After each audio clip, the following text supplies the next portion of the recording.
How realistic is it to expect the Fed's going to pull the trigger that soon? At 22% right now, that's a 78% chance they don't move. No, it's not very realistic that they would move in July. But as you pointed out, the payroll report is on Thursday. The 15th of July is the CPI report. If one or both of those shows weakness, we could put the July report into play. There's also politics on the Fed, too. And that is in the form of Michelle Bowman and Chris Waller, two Trump appointees. Chris Waller is, in the betting markets, leading to be the replacement for Jay Powell.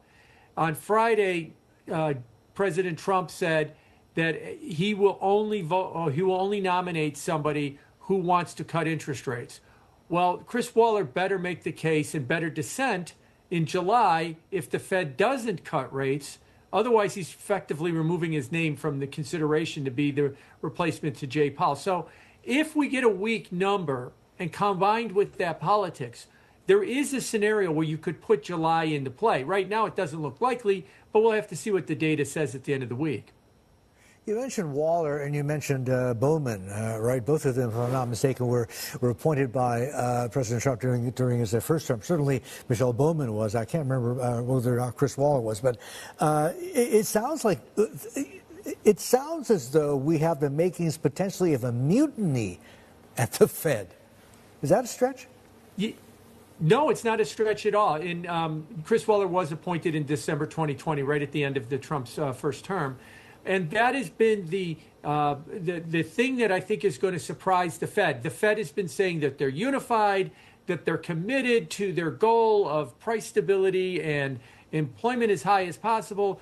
But I don't think it ever occurred to them that the dissent or the friction would come from within on one of their members looking to replace Jay Powell, but having to curry favor with the president by pushing this agenda of immediately cutting rates right now and maybe even getting a test trial as early as July to show his commitment to cutting rates. Because if he doesn't, like I said, if he doesn't show that commitment, then I think he removes his name from the table. So the Fed's going to have to deal with this from an internal basis. It would have been different if the leader and maybe President Trump does pick somebody from the outside, because they're not on the board now. They can only yell from the outside until May of 2026 when Jay Powell's term is over, but they can't really affect the committee from the inside like a Bowman or a Chris Waller can.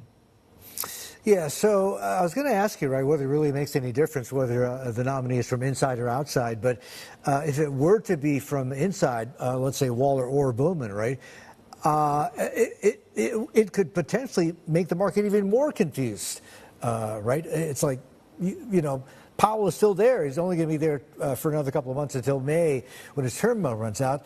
But these two guys are sitting in the same room with him. Who do we listen to?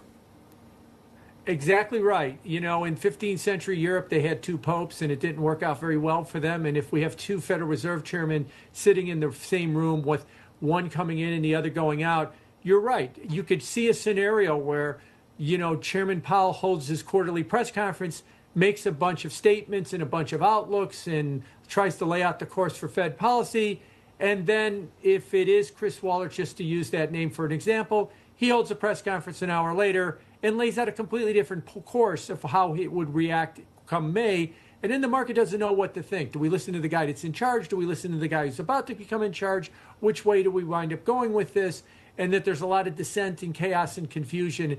And so that could potentially be an issue as we go forward. And remember, President Trump is committed to naming his successor very soon. Even though Jay Powell's term ends in May of 2026, he could, in theory, nominate that successor in the spring of next year. They're making it sound like we could hear a name as early as September. So we would have many, many months where we would effectively have two Federal Reserve chairmen.